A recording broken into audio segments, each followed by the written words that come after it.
भाभी की फोटो दिखाओ। देखो फोटो तो नहीं दिखा सकता, ये तुम भी जानते हो, पब्लिकली ऐसे ठीक नहीं है।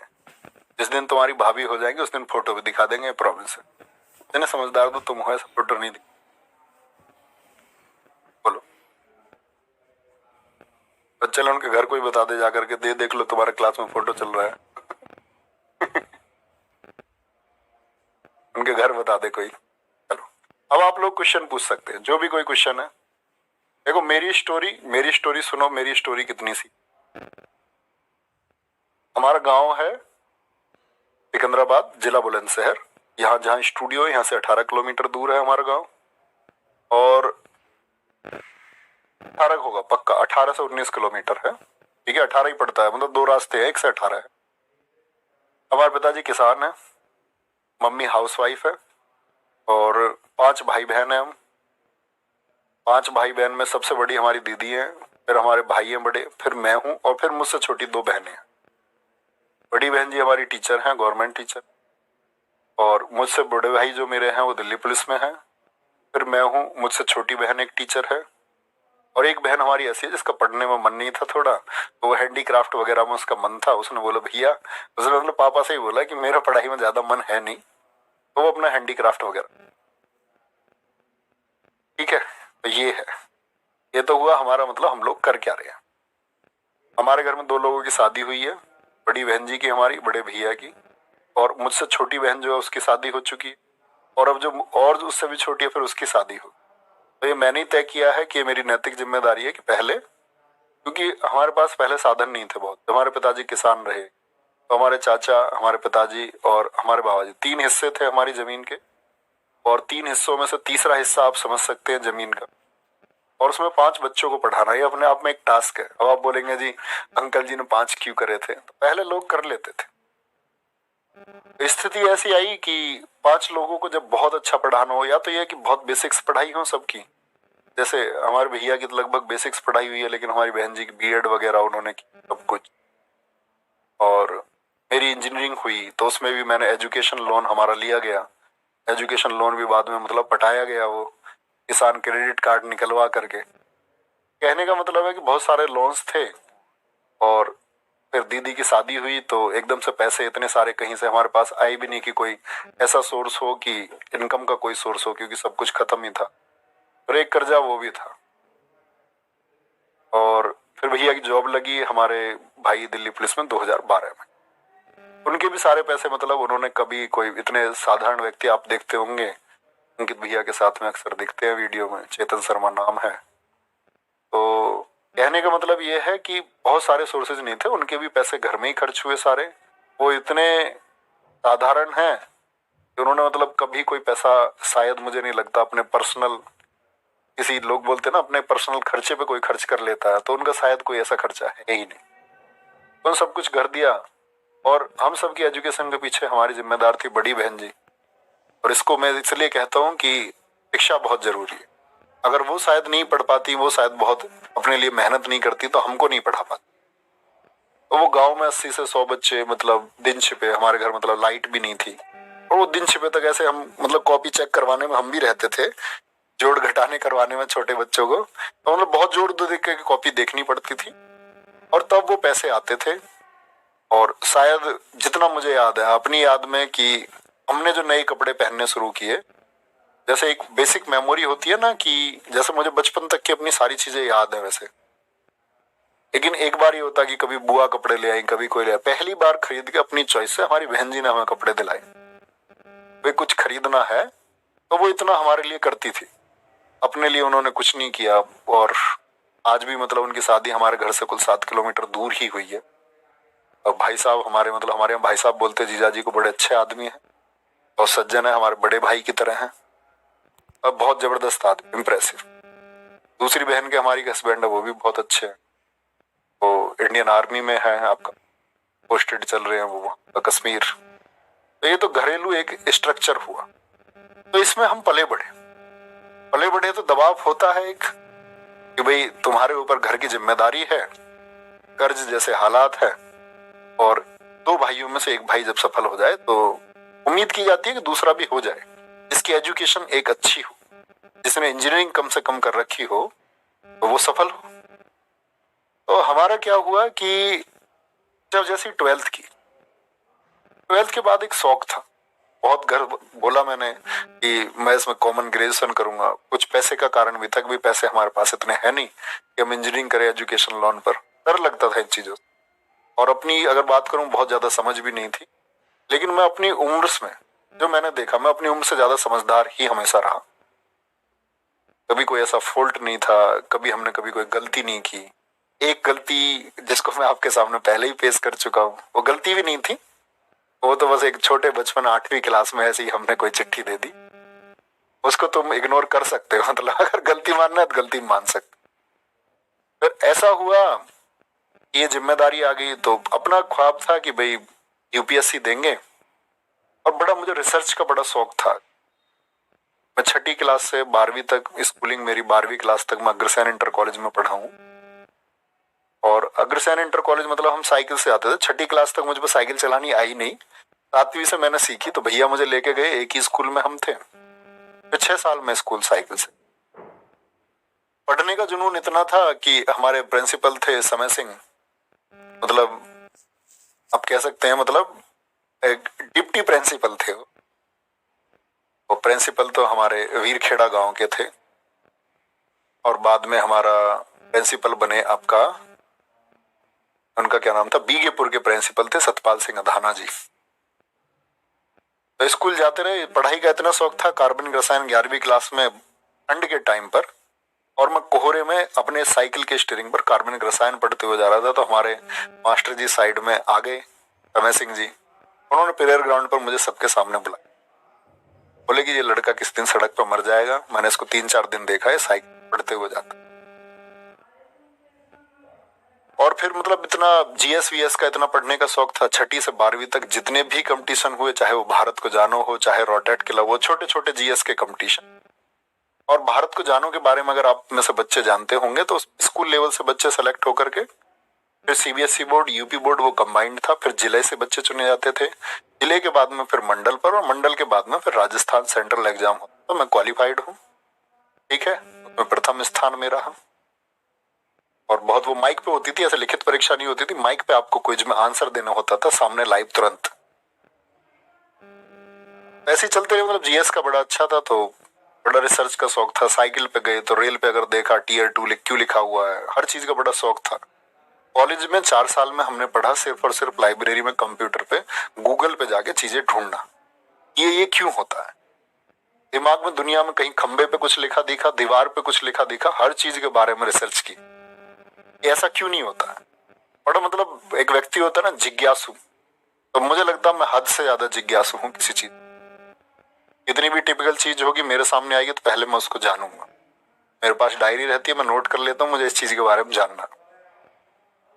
ऐसे ही अपने बढ़ते रहे, तैयारी चलती रही। तो ये था चलो इंजीनियरिंग हो जाएगी, पिताजी कह रहे हैं तो कोई दिक्कत नहीं है, कल यूपीएससी निकालेंगे। और फर्स्ट ईयर में शायद इसी चक्कर मेरी बैक भी थी। अगले सेमेस्टर में मेरी एक में, क्योंकि इंजीनियरिंग पे जब हमने ध्यान नहीं दिया तो एक में बैक आई, अगले सेमेस्टर में वो क्लियर भी हुई। ये सारी चीजें चलती रही। और ये बड़ा भावुक है, जैसे तुम फील करना, ये तुम्हारी जिंदगी का परिवर्तन कर सकता। और ये मैंने आपसे पहले सिर्फ एक बैच में बताया, खाकी बैच में, और खाकी बैच के बाद में आज तुम्हें बता रहा हूँ। शायद कुछ चीजें डिफरेंशिएट कर सकती हैं, कुछ चीजें वहां ना बताई हो। तो हुआ ऐसा, इंजीनियरिंग भी हो गई आपका, और साल था 2015। इंजीनियरिंग के बाद में भाई यही था, अपना तैयारी के लिए बोला गया कि भाई जॉब करनी है या प्रिपरेशन करनी है। तो हमारे भैया नौकरी कर रहे थे, बहन जी हमारी तब तक शिक्षा मित्र थी, टीचर हुई नहीं थी। शादी तक वो शिक्षा मित्र ही रही, अपनी शादी के बाद वो टीचर हुई। और थोड़ा सा वेतन मिलता है शिक्षा मित्र को, उन्होंने सब घर पे ही खर्च। तो तैयारी का मन बन गया कि भाई ठीक है तैयारी करेंगे। कभी आओगे तुम में से कोई हमारे घर, तो मेरी शायद 12वीं के टाइम की डायरी रखी हुई है। तो अपना नाम पता कैसे लिखता था मैं? अपना नाम ऐसे लिखता था डायरी पे, ऐसे थोड़ी सी हनक नहीं आती है, कलेक्टर लिखते हैं, तो अपना नाम लिखता था आईपीएस नवीन सर, हर जगह। तो ख्वाब था एक पाला हुआ। इतनी अखबारों की कटिंग मैंने की, अगर आप देखोगे उस समय के चुनावी मुद्दों से लेकर के, ऐसा नहीं था मुझे जीएस पढ़ने थे, मुझे पॉलिटिक्स में बड़ी रुचि थी। मैंने चुनावी मुद्दों से लेकर के हर चीज की फाइलों की कटिंग, मेरे पास हर चीज की कटिंग होती थी। चुनाव में कौन कहाँ हुआ, तो दुआ भैया क्या कर रहे हैं, चित्रकूट वाले कौन सा गैंगस्टर कहाँ क्या कर रहा है, कौन कौन से गैंग है। वीडियोस देखी हमने खूब यूट्यूब अपने कॉलेज के टाइम पे, तब रिसर्च की किसका गैंग कहाँ तक है, किसके गैंग में कौन है। और अपना पढ़ाई करते थे बहुत बढ़िया। इंजीनियरिंग में अपने पास किताबें जीएस की रही, पढ़ते रहे, गाइडेंस लोगों से लेते रहे। दिल्ली चले गए फाइनली 2015 में, वे तैयारी करेंगे। और मैं, हमारे चाचा जी हमारे परिवार में लोकेश, हमारे गांव से ही अरुण भाटी दोस्त है मेरे, हम 3-4 लोग गए तैयारी करने। एक हमारे गांव के भांजे थे तो वो गए। अब होता क्या है कि हम लोग गए वहां पर आपका अगस्त में, लगभग जुलाई के एंड अगस्त के शुरुआत में। तो हम रह रहे थे, अपना पढ़ाई हमने शुरू कर दी। कोचिंग सेंटर कोई ज्वाइन किया नहीं कि पहले किताबें पढ़ेंगे और उसके बाद में देखेंगे। और जिन कोचिंग सेंटर्स में हकीकत यह है कि शायद मैं तुम्हें पहली बार बता रहा हूँ कि दरअसल में घर में अगर ये कह के जाता कि मैं यूपीएससी की तैयारी करने जा रहे हैं, कुछ और पढ़ेंगे, हम नोबेल पढ़ेंगे, वहां पर हम उपन्यास पढ़ेंगे, तो उसके लिए कोई तैयार भी नहीं होता। तो जहां हमने एडमिशन लिया हमने क्लास नहीं की। हम गए, हमने किताबें ढूंढी बाजार में, और किताबें कभी एक पेज चलते चलते पढ़ लिया किसी का, और अपने बैग में किताब रखी एक, नोवेल बहुत पढ़े, कहानियां बहुत पढ़ी, बहुत सारी पुस्तकें पढ़ी। दिन आया अगस्त के बाद में नवंबर का। नवंबर आया तो मतलब उस टाइम ये था कि भाई सीपीओ देना है तुमको, और सीपीओ मेरा 2016 क्वालिफाइड भी हुआ, 2015 एनटीपीसी मेरा क्वालिफाइड भी हुआ। और ऐसे बिगड़ तैयारी के दिए, कुछ ज्यादा तैयारी से नहीं दिए, क्योंकि मैथ पैड ठीक था अपने, रीजनिंग में कुछ करना होता ही नहीं है एसएससी की में वो बस कॉमन सी की 10-15 दिन में सीख साख के बढ़िया प्रैक्टिस करके। और उस समय मतलब बड़ी आसान सी रीजनिंग आती थी, जीएस का भी एक अच्छा लेवल होता था, हालांकि एसएससी का हमें। बात आती है नवंबर 2015 की, हमारे पिताजी का एक्सीडेंट हो गया। और उनका एक्सीडेंट हुआ तो ये मतलब एक टर्न था जिंदगी। एक्सीडेंट होने के बाद में गांव में आना पड़ा। हमारे पिताजी के 17 फ्रैक्चर थे, हॉस्पिटल में रहे, मैं हॉस्पिटल में ही रहा लगातार। और वो गेहूं बोने का समय था, पिताजी हमारे किसान है, सारी जिम्मेदारी उनकी थी, चाचा के हिस्से की खेत भी वो करते थे। और आज हमारे पिताजी की उम्र लगभग अगर बात करें तो 68-69 साल है। और अगर मैं बहन भाई बताऊं तो हमारे 2 बहन भाई और थे। एक बहन हमारी हमारे घेर में ही ट्यूबवेल है, उसमें पानी में डूब करके वो मर गई थी, एक्सपायर हो गई। हम सबसे बड़ी थी, फोटो है उनका हमारे घर पे आज भी, कहते हैं वो होती सबसे सुंदर होती। एक भाई था हमारा जुड़वा, ठीक है, वो एक्सपायर हो गया।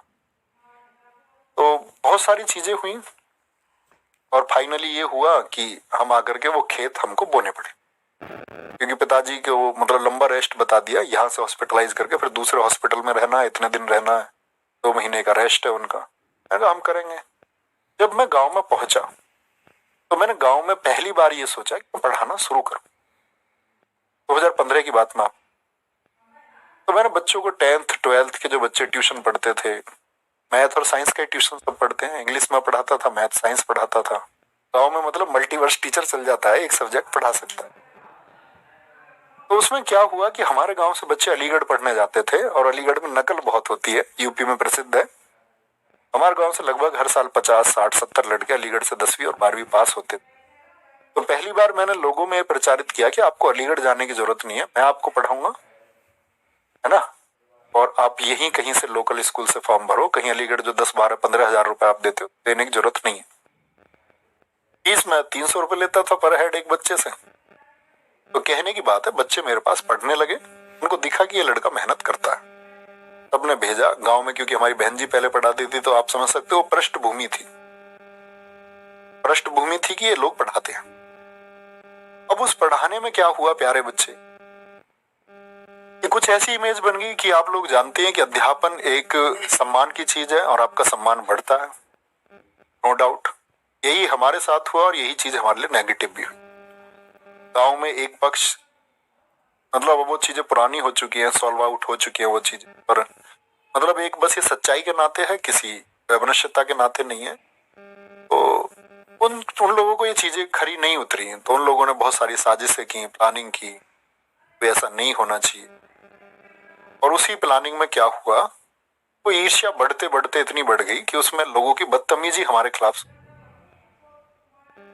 और वो बदतमीजी ऐसे हुई कि मतलब घर के सामने किसी ने गाली दे दी, किसी ने कमेंट कर दिया किसी के ऊपर, हमारे पिताजी से कुछ। पिताजी हमारे बड़े दिलदार आदमी हैं, लेकिन उनको लगता था यार बालक है हमारे, अभी स्ट्रगल फेस चल रहा है सबका, सब कुछ भी।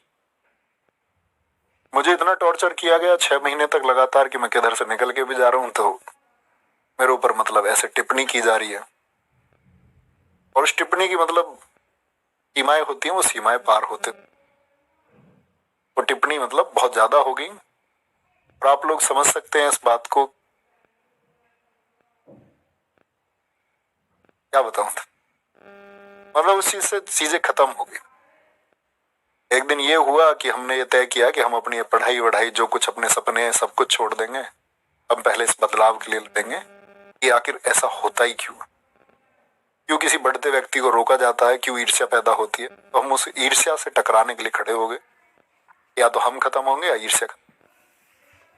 उसमें बहुत कुछ हुआ, बहुत सारे फर्जी मुकदमे लिखे गए, बहुत सारे सही मुकदमे लिखे गए, और मतलब चीजें ऐसी चलती रही। फिर हम पिस्टल लगा के इधर से उधर, फरारी जैसे हालात रहे। मतलब वो एक मतलब हद से ज्यादा टॉर्चर किसी को कर देना, वो टॉर्चर जैसी हालात मेरे हो गए। और कई बार मन करता है यार जीवन में कुछ है नहीं, एक ही दिन तक सोना नहीं। फिर ये चीजें सॉल्व आउट हुई आपका 2018 में आकर के। हमारे भैया हमेशा से ये सोचते रहे भाई कुछ करना है, सीधे थे, बोले लोगों का काम है तुम ये करो, अपनी तरक्की पे ध्यान दो। तो इन सब चीजों को सॉल्व होने में 3 से 4-5 साल का जो गोल्डन पीरियड था अपनी पढ़ाई का, वो खत्म हो गया। जो सिलेक्शन था अपना टीपीओ एनटीपीसी, वो किसी काम नहीं आए क्योंकि मुकदमे लग चुके थे, कोई अर्थ उनका नहीं रहा। और फिर अगर हम बात करें प्यारे बच्चे, 2018 में हम गए तो मैं एकांत रहा हूं 1 साल, एक कमरे में बंद होकर के, एक मानसिक दबाव जैसी हालात में, और मैं हद से ज्यादा पढ़ा। आप बोलते ना 6 घंटे 4 घंटे। फिर दोस्त है मेरे साथ मंजीत भाटी, मेरे सबसे करीब मित्रों में से, 7 दिन लगातार भी जागा, 7 दिन लगातार। उसको कोई विश्वास नहीं करता, एक वो व्यक्ति है मेरे साथ जो है। तो कहने का मतलब ये है, जिंदगी में बहुत सारी चीजें आती है और हमने देखा इस चीज में नुकसान भी होता है, लेकिन परिवर्तन के लिए बहुत सारी चीजें करनी पड़ती हैं। जब आपका अंत होने वाला हो तब आपको अपने रिवाइवल के लिए, जीवन के लिए सब कुछ करना पड़ता है। और मेरा मानना ये है, इन सारी चीजों का निष्कर्ष मैं आप लोगों के आसपास क्या पहुंचाऊं कि आप मेरे छोटे भाई बहन हैं, तो निष्कर्ष ये है कि आप मतलब ऐसी चीजों से बचना, बहुत दूर रहना। जब आप सफलता की तरफ बढ़ रहे हो ना, तो आप लोगों के सामने हाथ जोड़ के रखना, नहीं तो आपको पूरी जिंदगी मलाल रहेगा कि आप ये कर पाते। और फिर सारी परिभाषा, सारी इस चीज का शायद जब लग रहा था जीवन में कोई अर्थ है नहीं, दिल्ली थे, भैया ने बोला कुछ करना, तो प्लान बनाया, 20 स्टूल खरीदे और कोचिंग सेंटर अपना शुरू किया। हालात ऐसे थे मुकदमे के चलते हुए कि एक इन्वर्टर तक हम नहीं खरीद सकते थे कोचिंग सेंटर के लिए, कि भाई लाइट रहेगी, अंधेरा रहेगा, सर्दियों के समय पर कैसे पढ़ाएंगे। पहले तो गांव में शुरू किया, थोड़ा सा उजाला निकले तब पढ़ाना शुरू की। 20 बच्चों शुरुआत की, नहर पर पहुंचे, दम लगाया, बच्चों से बोला पूरे दिन घर जाने की जरूरत नहीं है, खाना लेके आओ, तुम्हारा भाई तुम्हें पढ़ाएगा। पूरी रात क्लास चल रही है, गद्दे बच्चों के लिए खरीदे, सब अपने घर से लेकर के आए। हॉर्न में ऐसा रोड की आवाज पर पढ़ाना शुरू किया, और उस गले में जो चीजें दिक्कत आई वो तभी से आई। नॉन स्टॉप पढ़ाया। दिल्ली पुलिस का बैच था जब पिछले वाला 2020 का, और मैंने ऐसी प्रॉमिस कर दिया कि 6 से 12 बजे तक मैं तुम्हें पढ़ाऊंगा। गर्मियों के टाइम पे, लॉकडाउन का समय था, ना पंखे, गांव में जंगल में बाग था, अस्तौली गांव हमारे पास, तो वहां एक स्कूल था, ना तो वहां इलेक्ट्रिसिटी कोई सप्लाई, इतनी दूर जंगल में कहीं सप्लाई होगी, ना पंखे ना कुछ। बच्चे तर पसीने में, मैं तर, लेकिन लगातार हम 6 घंटे पढ़ते। और सारे बच्चे वो लगभग बेहतरीन माइंडसेट के बच्चे हैं, मैं आज देख पाता हूँ सबको, शायद एक जागरूक नागरिक भी है जो ऑफलाइन स्टूडेंट। फिर उसके बाद नहर पर आए, नहर पर आने के बाद में फिर जिंदगी संवारने का काम अंकित भैया ने किया।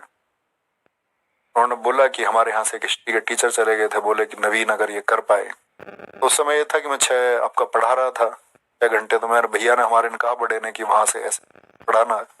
मैंने कहा नहीं, मैंने तो यहाँ प्रॉमिस किया हुआ है बच्चों से। बोले शाम को पढ़ाऊंगा। पढ़ाते पढ़ाते यही सब अभी तक चल रहा है, आपके सामने है जो कुछ भी है। मेहनत कर रहे हैं, साथ मिलके चल रहे हैं, और जीवन में बस एक यही ख्वाब है कि जो कुछ छूटा तो ज्यादा बहुत कुछ मिला है। तो हम लोग ये मानते हैं कि अगर हम गुंजाइश रखते हैं हमेशा सुधार की तो हम आगे पहुंचते। जीवन में आप क्या सीखते हो वो महत्व रखता है हमेशा। आज शायद हम कहीं डिस्ट्रिक्ट मजिस्ट्रेट भी हो जाते तो शायद इतने लोग हमें नहीं जान पाते। कहीं हम शायद आईपीएस भी होते तो लोग हमें नहीं जान पाते। हम कहीं इंस्पेक्टर होते तो नहीं जान पाते, सब इंस्पेक्टर होते नहीं जान पाते। हम कहीं रेलवे में काम कर रहे होते लोग इतने हमको नहीं जान पाते। और सबसे बड़ी बात है सर्विस सेवा हम इतने लोगों को दे ही नहीं पाते। एक डिस्ट्रिक्ट मजिस्ट्रेट चंद लोगों को सेवा दे पाता है अपने पूरे जीवन काल में। एक आईपीएस चंद लोगों के लिए सही काम कर पाता है।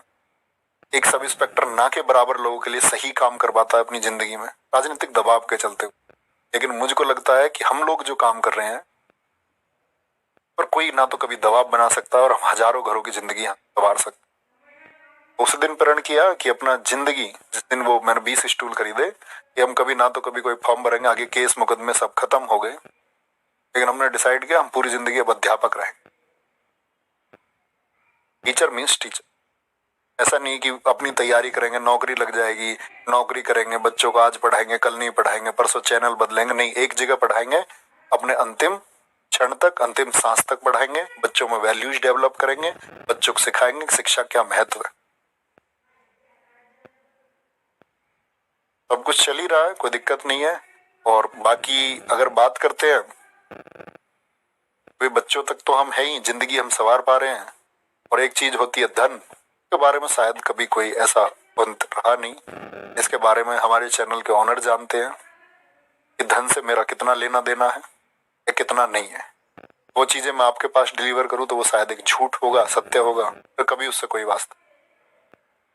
आज भी हमारे पैसे है, मेरे भैया और ये दोनों आपस में मित्र हैं, अंकित भैया।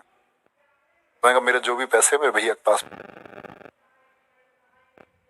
वहां पहुंच जाते हैं, कोई दिक्कत नहीं है। तो मैं ले लेता हूँ जो मुझे जरूरत होती है। इतना ही सीन है, और बस मेहनत करते रहेंगे, आगे बढ़ते रहेंगे। अपना ख्याल रखो और मतलब तुम मेहनत करोगे, अपनी योजना बनाओ। और जीवन में कहते हैं ना, आपको एक चीज सिखाई जाएगी कि नसीब में जो लिखा। मेरा मानना है प्यारे बच्चे, नसीब ठीक है, हमको हर चीज को वैल्यूएशन देना चाहिए, लेकिन मैं आपको एक बात बताता हूँ, सबसे बड़ी चीज योजना होती है। आपके पास एक बेहतर योजना है और आप उस पर काम करेंगे तो आप जरूर सफल होंगे। और वो चाहे आपकी सरकारी नौकरी की बात हो। मैं बोलता हूँ ना, आप में से हमेशा सारे बच्चे सफल नहीं हो सकते, लेकिन आप में से बहुत सारे बच्चे सफलता के ऐसे मुकाम भी लिखेंगे जो किसी ने ना लिखे होंगे, जो आपने स्वयं नहीं सोचे होंगे कि आप इतने सफल हो सकते हैं। आप इतने सफल हो जाएंगे। भी पूछा सर आपकी कितनी सैलरी है। एक डिस्ट्रिक्ट मजिस्ट्रेट अगर ईमानदारी से जितना 10 सालों में कमाएगा, इतना हम 1 महीने में ईमानदारी की बात कर रहा हूँ मैं। वो भ्रष्ट हो जाए तो बात दूसरी है।